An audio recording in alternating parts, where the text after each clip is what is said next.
Hello students, मैं PS Kushwaha एक बार फिर से आप सभी का चैनल पे स्वागत करता हूं। हम लोग पढ़ रहे हैं applied mechanics chapter 6 simple machines और एपिसोड नंबर 33।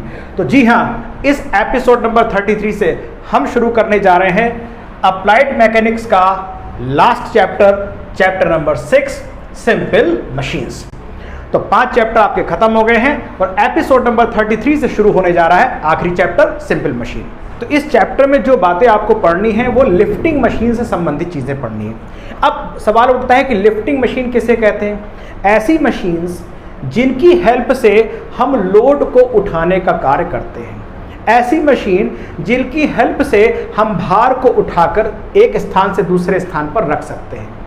ऐसी जितनी भी मशीन्स होती हैं, चाहे वह स्क्रू जैक हो, डिफरेंशियल पुली हो, इवन सिंपल पुली सिस्टम्स हो, all these machines are the load lifting machine. ऐसी सभी मशीनों को हम लिफ्टिंग मशीन कहते हैं।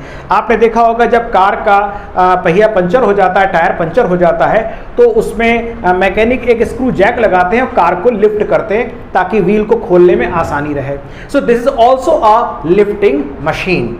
आपने देखा होगा अगर किसी फैक्ट्री में आपको जाना हुआ होगा तो आप इंजन वगैरह या कोई भारी आइटम है उसको चेन वाली एक डिफरेंशियल पुली सिस्टम से उसको उठाया जाता है। So all these are the lifting machine और इन मशीनों के बारे में आज इस चैप्टर में हम लोग पढ़ेंगे। So this chapter is totally concentrated on lifting machine. तो इस चैप्टर में हम पूरी तरीके से कंसंट्रेट करेंगे लोड उठाने वाली मशीनों पर। तो इससे पहले कि हम इस चैप्टर में आगे बढ़ें, हमारे लिए आवश्यक है कि लिफ्टिंग मशीन, भार उठाने वाली मशीनों के लिए जो टर्म्स होते हैं, जो इंपॉर्टेंट टर्म्स हैं, जो पद हैं, इनके बारे में जानकारी हासिल कर ली जाए जिनका इस्तेमाल इस पूरे चैप्टर में आगे होने वाला है। कुछ बात करेंगे हम लोग यांत्रिक लाभ, मैकेनिकल एडवांटेज, वेगानुपात, velocity ratio, input energy, output energy, machine की दक्षता, इन सब विषयों में हम लोग पहले आज यहाँ पे चर्चा करने वाले हैं। बिकॉज जैसे हम इस चैप्टर को शुरू करेंगे हमें बच्चों इन सब चीज़ों का इस्तेमाल पूरे चैप्टर में हमको करना है, इसलिए इन सब बातों को बहुत ध्यान से आप लोग समझ लीजिए। तो नंबर 1 पे हम लोग लेते हैं यांत्रिक लाभ। यांत्रिक लाभ को इंग्लिश में कहते हैं मैकेनिकल एडवांटेज। अब मैकेनिकल एडवांटेज किसे कहते हैं? देखिए, जब भी कोई मशीन होती है तो आपको मशीन क्यों बना रहे हैं? आपको एक भार उठाना है। तो एक भार जो आप उठाना चाहते हैं इस मशीन को, लेकिन उस भार को उठाने के लिए आप कुछ अपना भी तो प्रयास करेंगे। तो जो आप अपना प्रयास करेंगे उसको हिंदी में कहते हैं हम प्रयास, कुछ किताबों में इसको आयास भी कहते हैं। तो जो लोड उठाना चाहते हैं, जो भार आप उठाना चाहते हैं, भार और प्रयास के अनुपात को कहते हैं मैकेनिकल एडवांटेज, यांत्रिक लाभ। अब यहां से यांत्रिक लाभ की परिभाषा आ गई है। और याद करिए, एक आपको मैंने टाइप्स ऑफ लीवर जब पढ़ाया था मूवमेंट में, वहां भी यांत्रिक लाभ का लीवर सिस्टम में आपको मैंने बताया था। उसी का एक यहां पर रिवीजन हो रहा है कि मैकेनिकल एडवांटेज को डिनोट करेंगे हम लोग MA से, यांत्रिक लाभ, और मैकेनिकल एडवांटेज होता है भार और प्रयास का अनुपात। भार जिसे आप उठाना चाहते हैं और प्रयास उसको उठाने के लिए आपके द्वारा लगाया गया बल, आपके द्वारा लगाया गया फोर्स, उसको हम यहां डिनोट करते हैं P से। सो लोड अपॉन एफर्ट, भार बटे प्रयास को कहा जाता है मैकेनिकल एडवांटेज। भार अगर न्यूटन में है तो प्रयास भी न्यूटन में होगा, भार किलो न्यूटन में है तो प्रयास भी किलो न्यूटन में होगा, भार यदि किलोग्राम में है तो प्रयास भी किलोग्राम में होगा। इसका मतलब कि मैकेनिकल एडवांटेज की ना तो कोई यूनिट होती है और ना ही कोई विमा डायमेंशनल फार्मूला होता है। फिर भी अगर हो सकता है पेपर में आपसे इसका डायमेंशनल फार्मूला पूछ ले, क्योंकि ऑब्जेक्टिव पेपर आपके आने वाले हैं, तो संभव है डायमेंशनल फार्मूला अगर पूछ ले तो ऐसी स्थिति में जिसकी कोई विमा नहीं होती तो उसका विमी सूत्र लिखा जाता है M0, L0 और T0। अब दूसरी बात, अब भार जब उठाना है तो भार कुछ दूरी तक चलेगा, और जो आप अपना प्रयास लगा रहे हैं, रस्सी खींच रहे हैं, तो रस्सी भी तो आप कुछ खींचेंगे। तो जितनी आपने रस्सी खींच ली वो आपके द्वारा प्रयास के द्वारा चली गई दूरी, और उसको खींचने के फलस्वरूप जितना भार उठा ये भार के द्वारा चली गई दूरी। तो होता क्या है प्रयास के द्वारा चली गई दूरी, यानी आप जो अपना एफर्ट लगा रहे हैं उसके द्वारा चली गई दूरी को हम y कहते हैं। अब भार कितना उठा, how much the load has been displaced, तो भार कितना उठा, भार का विस्थापन हम लोग लेते हैं x। तो भार का विस्थापन x नीचे आ गया। आप इस भार को उठाने के लिए आपके द्वारा प्रयास के द्वारा चला गया विस्थापन या प्रयास का जो डिस्प्लेसमेंट है वो कितना हुआ, y। So displacement of the effort upon displacement of the load, प्रयास के द्वारा चला गया विस्थापन बटे भार के द्वारा चले गए विस्थापन के अनुपात को कहते हैं वेलोसिटी रेशियो VR, जिसको हिंदी में कहा जाता है वेगानुपात या वेग अनुपात। तो वेग अनुपात, अब आपके मन में आ रहा होगा सर ये है तो विस्थापन, आप इसको वेग का अनुपात क्यों कह रहे हैं? कोई दिक्कत नहीं, जरा इधर देखिए। अगर वो जो y यहां पे लिखा है मैं यहां कर देता हूं, यहां देखिए कोई दिक्कत नहीं। आखिर इसको हमने वेग अनुपात क्यों कहा है? तो ये विस्थापनों का अनुपात, तो कैसे होगा?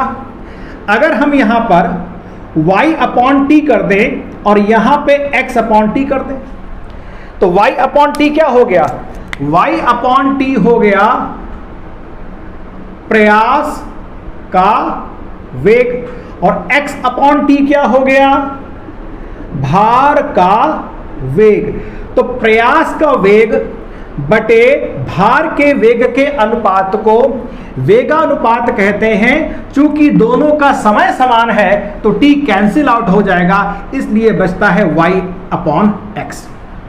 तो अक्सर ये पेपर में या वाइवा में वाइवा में बड़ा फेवरेट क्वेश्चन होता है टीचर्स का कि बच्चों वेगानुपात तो सब बोल देते हैं y अपॉन x, तो टीचर तुरंत पूछते हैं इसमें तो वेग लगा है तो आप तो विस्थापन बता रहे हैं। तो आपको सिर्फ इतना कहना है कि सर y को भी समान समय से भाग देंगे और x को भी उसी समय से भाग देंगे, तो समय कट जाता है, इसलिए वेग के अनुपात के स्थान पर ये विस्थापन का अनुपात ही रह जाता है, मान इसकी वैल्यू वही आती है।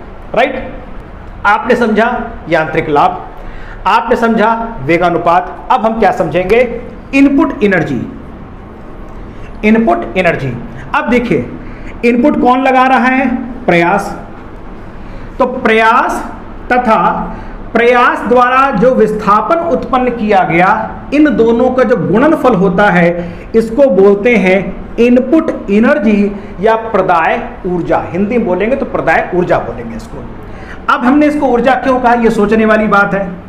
पी की यूनिट न्यूटन, विस्थापन की यूनिट मीटर, और न्यूटन मीटर क्या होता है, जूल। सो इनपुट एनर्जी क्या हो जाएगा, प्रयास तथा प्रयास के विस्थापन का गुणनफल इनपुट एनर्जी।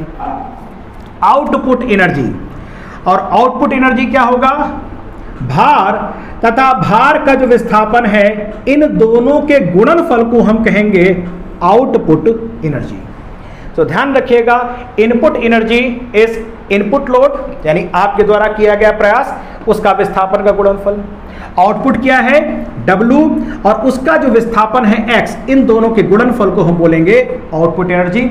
ऑब्वियसली इसका भी यूनिट न्यूटन है, ये चीज मीटर है, तो ये चीज वैल्यू यहां पर जूल आ जाएगी। अब एक अन्य पद, दक्षता। हम सभी जानते हैं दक्षता को इंग्लिश में एफिशिएंसी कहते हैं, और इसको इस सिंबल से डिनोट करते हैं, इसको कहते हैं ईटा।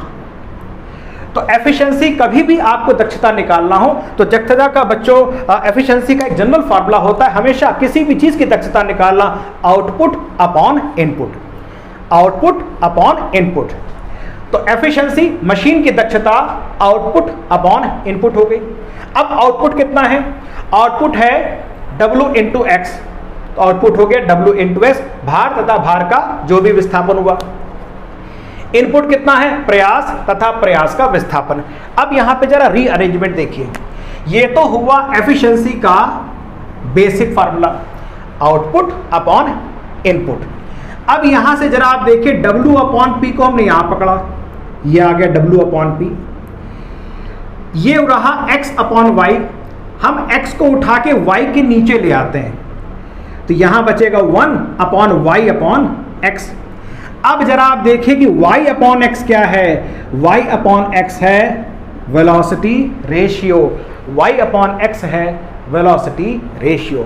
W अपॉन P क्या है? W अपॉन P है mechanical advantage. W upon P is, तो ये वैल्यू हो गई मैकेनिकल एडवांटेज, डिनोमिनेटर में ये वैल्यू हो गई वेलोसिटी रेशियो, इसलिए दक्षता का सूत्र हो जाएगा mechanical advantage upon velocity ratio.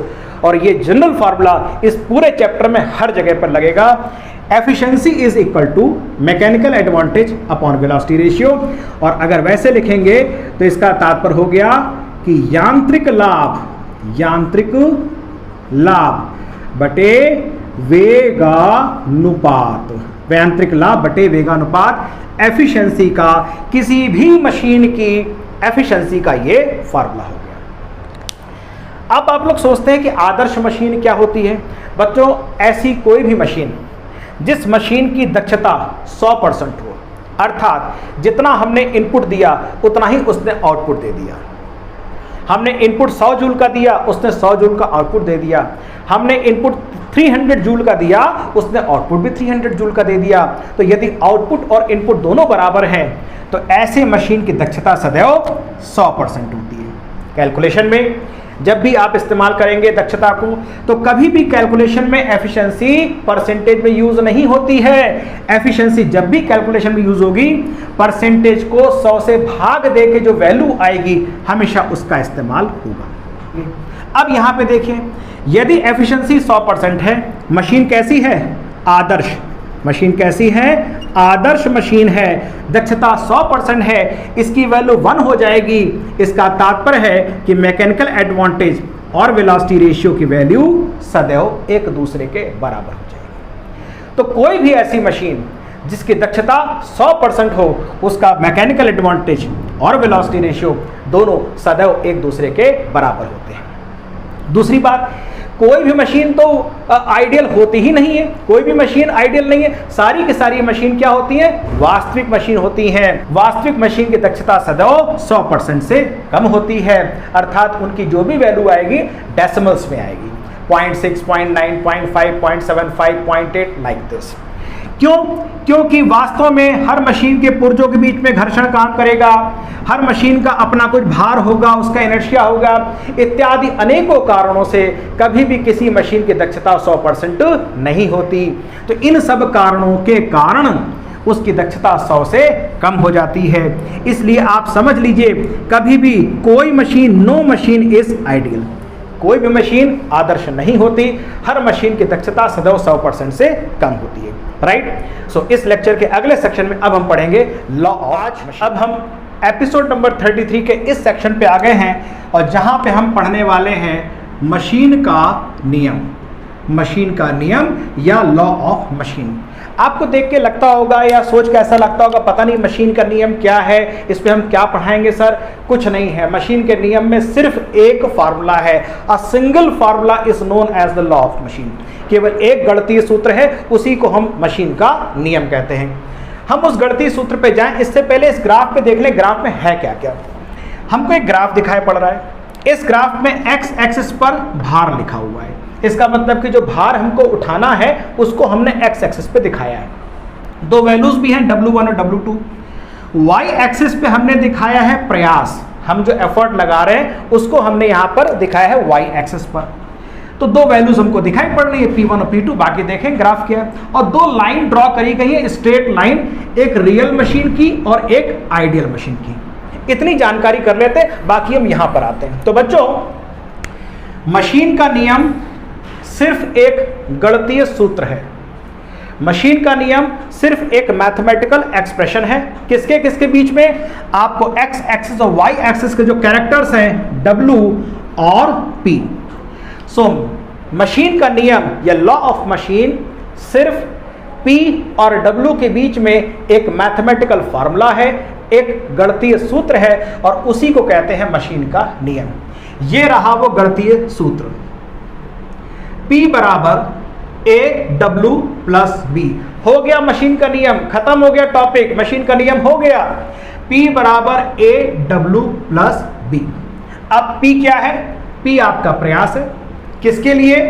भार जो W आप उठाना चाहते हैं उसके लिए। तो P और W से तो आपका परिचय है, लेकिन दो नए कैरेक्टर यहां पर आ गए A और B, जैसे उनसे परिचय कर लेते हैं। आखिर कितनी देर तक अनजान बने रहेंगे हम लोग। जरा इसको आप देखेंगे P is equal to A W plus B को जरा इस फॉर्मूले से आप रिलेट करिए Y is equal to M X plus C. ये तो आपके लिए पुराना फॉर्मूला है, y is equal to M X plus C, it is a mathematical relationship for the straight line. तो ये बिल्कुल y is equal to M X plus C जैसा है, p is equal to A W plus B.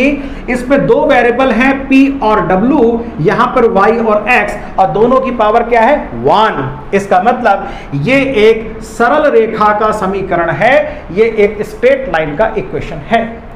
इसलिए P और W के graph में आपको दो रेखाएं जो मिली हैं दो अलग अलग मशीनों के लिए, ये दोनों ही रेखाएं सरल रेखाएं हैं। तो सरल रेखा क्यों है समझ में आ गया, क्योंकि लॉ ऑफ मशीन जो है वो y is equal to M X plus C के समरूप है।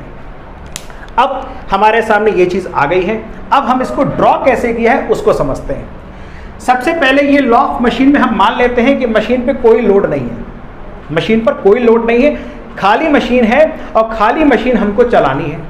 तो अगर हमको खाली मशीन चलानी है दैट मीन्स W की वैल्यू 0 है, no load on the machine. फिर जब हमने यहाँ पे W की वैल्यू 0 रखी तब आपको तब भी B मान के बराबर आपको प्रयास लगाना पड़ रहा था। तो जब मशीन खाली चल रही है फिर भी हमें जो एनर्जी देनी पड़ रही, तो अब यहाँ पर देखते हैं ये आवश्यक प्रयास हमको क्यों करना पड़ रहा है जबकि मशीन पे हमने कोई भार नहीं रखा। तो इतना हमको प्रयास इसलिए करना पड़ रहा है, क्यों करना पड़ रहा है, क्योंकि मशीन पे घर्षण है, मशीन के पुर्जों में जड़त्व है, उनका भार है, जिस कारण से मशीन एक वास्तविक मशीन है, एक रियल मशीन है, एक आदर्श मशीन नहीं है। सो जब W की वैल्यू यहां पर 0 है तब भी आपको इतना प्रयास लगाना पड़ रहा था, अर्थात ये वैल्यू कितनी हो गई, दिस वैल्यू इज B। अब आपने W की जगह रखा W1 तो आपको प्रयास लगाना पड़ा P1। तो जब आपने भार रखा W1 तो प्रयास आपको लगाना पड़ा P1, तो आपको ये पॉइंट मिला। फिर आपने भार बढ़ाया W2 तो आपका प्रयास बढ़ के हो गया P2। आपने भार बढ़ाया W2 तो आपका प्रयास बढ़ के हो गया P2। इस प्रकार से आपको ये पॉइंट मिला at W is equal to 0, ये पॉइंट मिला at W is equal to W1, तो ये पॉइंट मिला at W is equal to W2। तो W1 पे प्रयास हो गया P1, W2 पे प्रयास हो गया P2। इस प्रकार से ये जो सरल रेखा प्राप्त हुई ये एक वास्तविक मशीन का ग्राफ आपको प्राप्त हुआ। इस ग्राफ में अगर हम यहां पर एक देखेंगे, इनके बीच में एक ट्रायंगल बना लें, एक राइट एंगल ट्रायंगल। तो y is equal to M X plus से फिर कंपेयर करिए, a किसकी जगह आ गया, a आ गया स्लोप ढाल, अर्थात इस समीकरण का ये जो है this value, this is the slope of this equation, ये इसका ग्रेडियंट है, ये इसके ढाल का मान है। यहां तक बात आपको समझ में आ गई। आप कहेंगे सर आपने नीचे भी तो एक ग्राफ बना रखा है, बताता हूं वो भी क्या मामला है। अब सुनिए, अगर ये मशीन वास्तविक मशीन है तो बिना किसी भार के जब यहां पर W का मान 0 था फिर भी आपको इतने वैल्यू का यहां पर प्रयास लगाना पड़ रहा था। At W is equal to 0 प्रयास का मान तब भी था, यानी खाली मशीन चलानी है, घिरनी से हमने बाल्टी, खाली बाल्टी है, कुएं में खाली बाल्टी की है, बाल्टी में पानी नहीं भरा है, तब भी तो हमको खींचने के लिए फोर्स लगाना पड़ता है। क्यों, रस्सी का भार, घिरनी और रस्सी के बीच में घर्षण और स्वयं बाल्टी का अपना भार, जबकि पानी ऊपर लिफ्ट होकर नहीं आ रहा है, ये वो वाला मान है। लेकिन अगर बिल्कुल आदर्श स्थिति हो जाए कि साहब अगर लोड बिल्कुल नहीं है तो हमको प्रयास भी बिल्कुल नहीं लगाना पड़ेगा और मशीन अपने आप चलेगी, तो अगर W 0 होने पर प्रयास का मान भी 0 हो जाए तो ये स्थितियां किसी आदर्श मशीन के लिए होती हैं। तो आदर्श मशीन के लिए हैं तो फिर यहां पर हो गया W1 पे कितना प्रयास लगाना पड़ेगा, केवल इतना, इसको यहां से पढ़ लेंगे। W2 पे कितना प्रयास लगाना पड़ेगा, केवल इतना, इसको यहां से पढ़ लेंगे। तो किसी आदर्श मशीन के लिए जो ग्राफ होगा वो हमेशा ओरिजिन से शुरू होगा और किसी वास्तविक मशीन का जो ग्राफ होगा यहां से शुरू होगा। इस बात को नोट कर लीजिए कि जो आदर्श मशीन का ग्राफ होगा वो मूल बिंदु से आरंभ होगा और वास्तविक मशीन का ग्राफ होगा ये y एक्सिस में थोड़ी सी पॉजिटिव वैल्यू के साथ शुरू होगा। अब एक आदर्श मशीन W1 पर उसको कितना प्रयास लगाना पड़ेगा, P1, यहां से लेके P1, और ये वैल्यू कितनी है, L और N। लेकिन उसी W1 पर एक आदर्श मशीन कितना हमको प्रयास लगाना पड़ेगा, केवल Mn के बराबर। तो देख सकते हैं फॉर W1 एक आदर्श मशीन कितना फोर्स लगाती है, Mn। लेकिन उसी W1 के लिए एक वास्तविक मशीन, एक रियल मशीन जिसमें घर्षण है, जड़त्व है, कितना फोर्स लगाना पड़ता है, L और N के बराबर। तो आखिर इन दोनों के बीच में यह अंतर क्यों आया, LM का अंतर क्यों आया ये LM का अंतर? ये वही कारण है कि जड़त्व भी है, घर्षण भी है, अन्य सब कारणों के कारण यह अंतर आया। तो यही वो अंतर है जो सारे फसाद की जड़ है। और किसी भी मशीन को डिजाइन करते समय इसीलिए लुब्रिकेशन वगैरह मशीन में किया जाता है, तेल डाला जाता है, ऑयलिंग करी जाती, ग्रीसिंग करी जाती, ताकि ये वैल्यू जो घर्षण इत्यादि के कारण अतिरिक्त फोर्स आपको लगाना पड़ रहा है, इसका मान कम रखा। अब हम लॉ ऑफ मशीन के इस सेक्शन में कुछ अन्य बातों को पढ़ेंगे कि किसी भी मशीन के लिए अधिकतम यांत्रिक लाभ, मैकेनिकल एडवांटेज की मैक्सिमम वैल्यू क्या होती है, अधिकतम दक्षता क्या होती है, एफिशिएंसी की मैक्सिमम वैल्यू क्या होती है, उनको निकालेंगे। देखिए लॉ ऑफ मशीन हमने यहाँ पे लिख दिया है, and this is the law of machine, P is equal to AW plus B, जहां पर B फ्रिक्शन के कारण जो अतिरिक्त आपको प्रयास करना पड़ता है उसका मान होता है, और A इसका स्लोप होता है। नाउ अगर आप A की वैल्यू निकालना चाहें तो बहुत आसानी से निकल आएगा, this value P2 minus P1 upon W2 minus W1, slope आप जानते हैं tan थीटा की वैल्यू होती है। अब देखिए मैकेनिकल एडवांटेज की मैक्सिमम वैल्यू निकालने के लिए पहले तो आपने मैकेनिकल एडवांटेज का फार्मूला लिखा, this formula is W upon P, W की जगह W आ गया, P की जगह पर हमने लॉ ऑफ मशीन का एक्सप्रेशन रख दिया AW प्लस B, ये हमने यहाँ पे रख दिया। W हमने डिनोमिनेटर में से कॉमन ले लिया तो W से W कट गया, बचा यहां पर 1।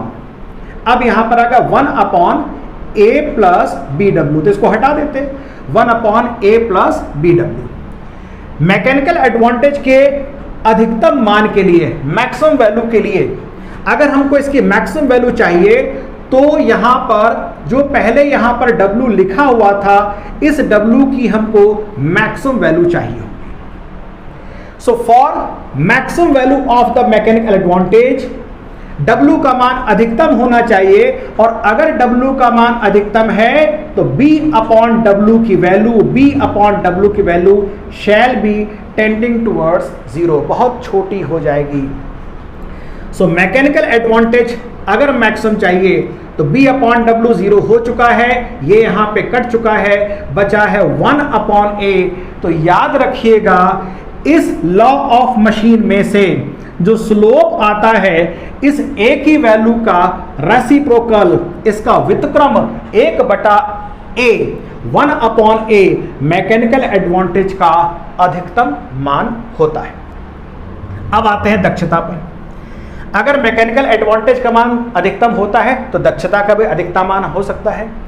So for the maximum value of the efficiency, चूंकि ये ऊपर में लिखा हुआ है, इसका मान अधिकतम होना चाहिए।